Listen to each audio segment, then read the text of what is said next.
Today's vlog will actually be about a film, and it is the documentary 13th, and which is on Netflix.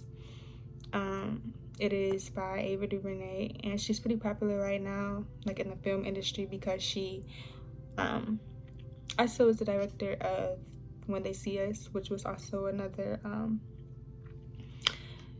movie or documentary that focused on African Americans who were wrongly convicted, also known as like the Central Park Five.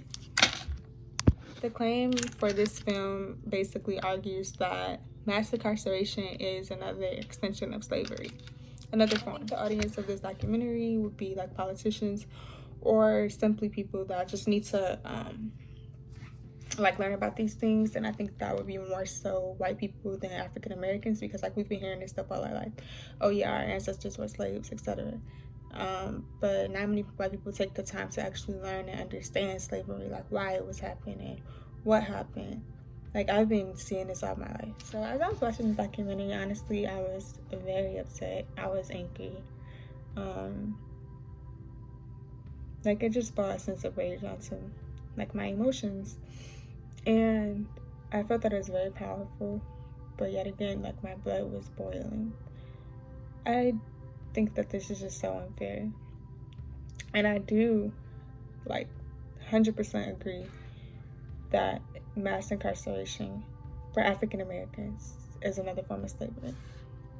I think that Ava DuVernay also did a great job, like using ethos, pathos, and logos within her documentary. Like she used a lot of powerful words and images, and she used like very like credible people in the piece.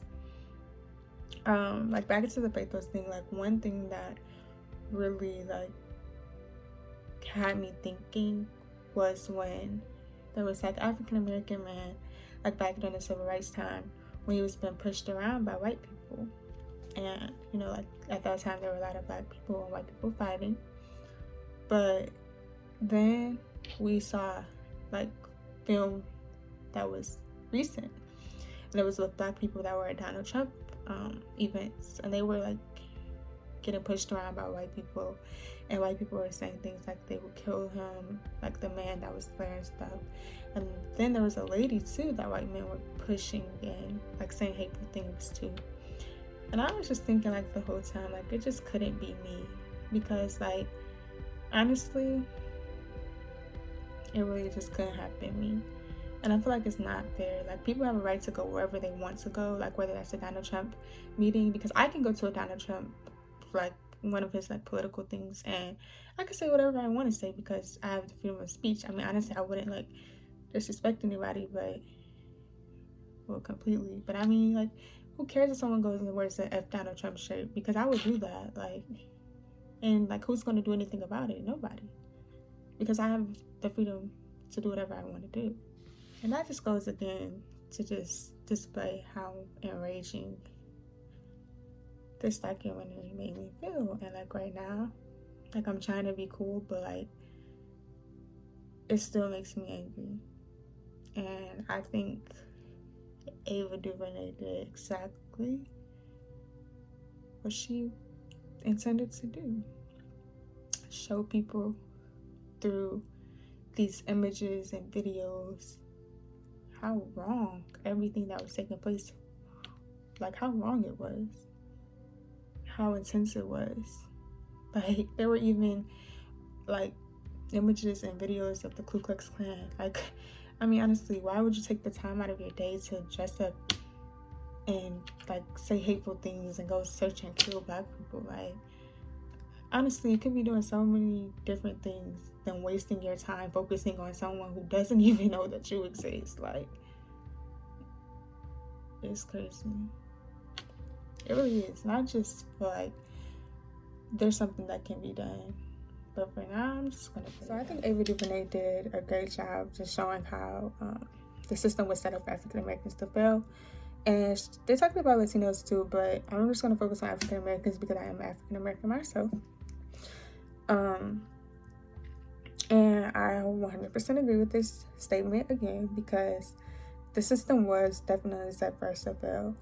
I am In the film, they talked about like how back during like in the 80s, like when it was the crack cocaine time, how people would get like sentenced up to 30 years like in prison for just having possession of crack or cocaine, or if they were dealing or whatever the case may be. But honestly, and it's a whole nother thing, but I feel like that crack was put into our communities, and it was done to fail us. And another thing also is that I learned more about how, like, the difference between Nixon and when Nixon like brought up the whole like drugs, like just say no to drugs, how when Reagan got into office, like he actually like made this like thing literal. Like he really made this real, like this war on drugs real. Like there really wasn't a war. It was just more so of a campaign slogan for Nixon. But there was a shift, like there was actually a war on drugs, and all these African Americans were going to jail for 30 years. Like they were getting long sentences for minor possessions. Like it just wasn't fair. This war on drugs was just created. There shouldn't have been one. So I think it's also important to note that like the police brutality aspect within the film, because like there's so many African Americans like today, still to this day, losing their life from police brutality. And I think it's important to also note that the police was made to be against us, and it's still against us, and it will still be like that. And I just will never understand that, because how are you afraid of someone like just because they're a different color? Like honestly, when I think like police say like, oh, they fear for their life, like what did you fear for? You have a gun, you have all this like different, like you have all this power, like what did you fear for? Like honestly, what did you fear for? And I know there are people like who carry guns and stuff like that, but then there's those who say like, oh, I don't have a gun on me. Or there are people like, you know, Trayvon Martin, who was in his actual neighborhood, walked into the gas station and he lost his life. For what? Like what did you fear for? That's my number one question. Like what did you fear for? You had the upper hand, yet how are you fearful? I think it's clear that pathos was like one of the most powerful rhetorical strategies used in this documentary, because there were like constant like images and film like snippets like from the civil rights that was like input in the documentary that just appealed like a emotion to the audience, whether you felt sad or like me angry or whatever the case may be. You felt something from this film. There are also the other rhetorical strategies used, ethos and logos, throughout the film, as I stated earlier in the beginning.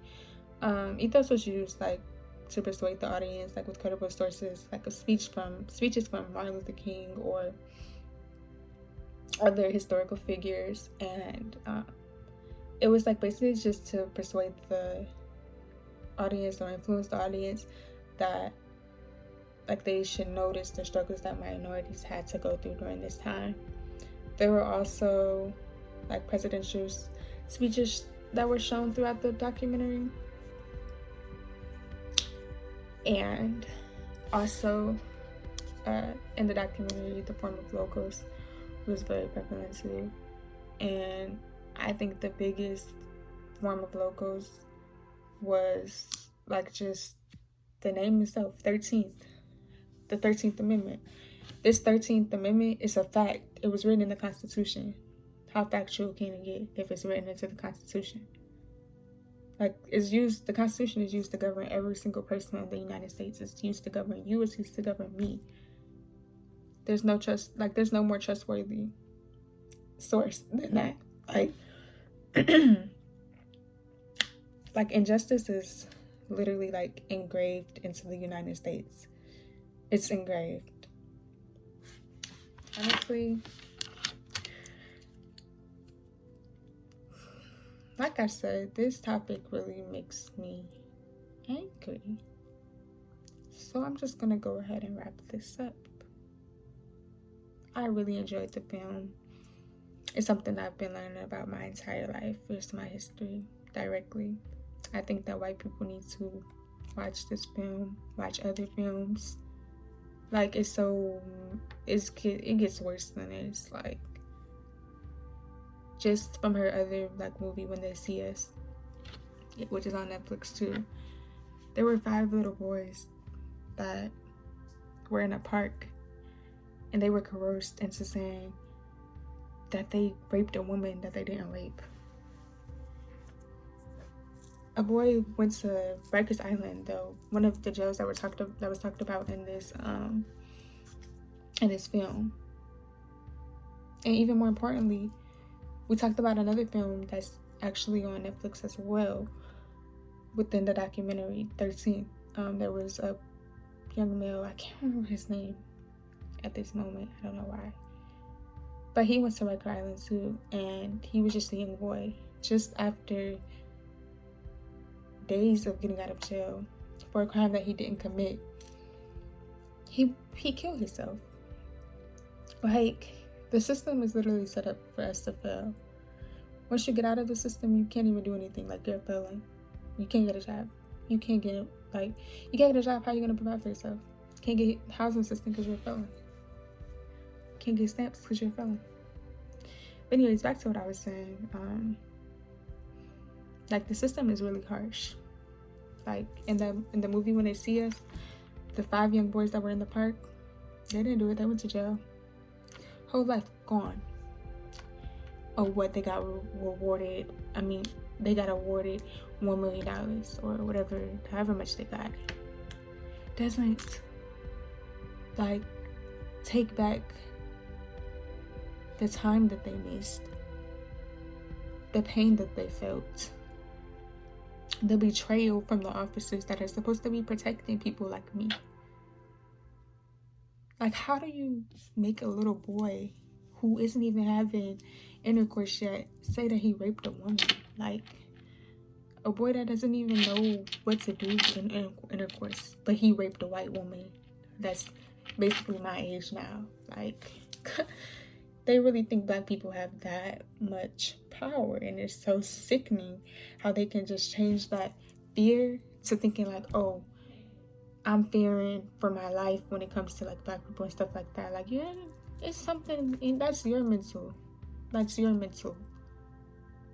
That's you.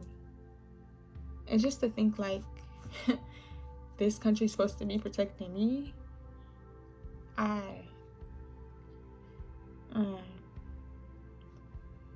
could never think that. You were never protecting me.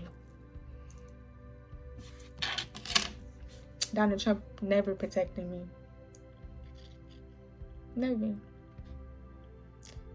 But to say the least, as I said before, I enjoyed this film, and I hope that if you didn't watch this film, you go take the time to watch this film, because I think that everyone should see it. But I'm gonna stop talking now.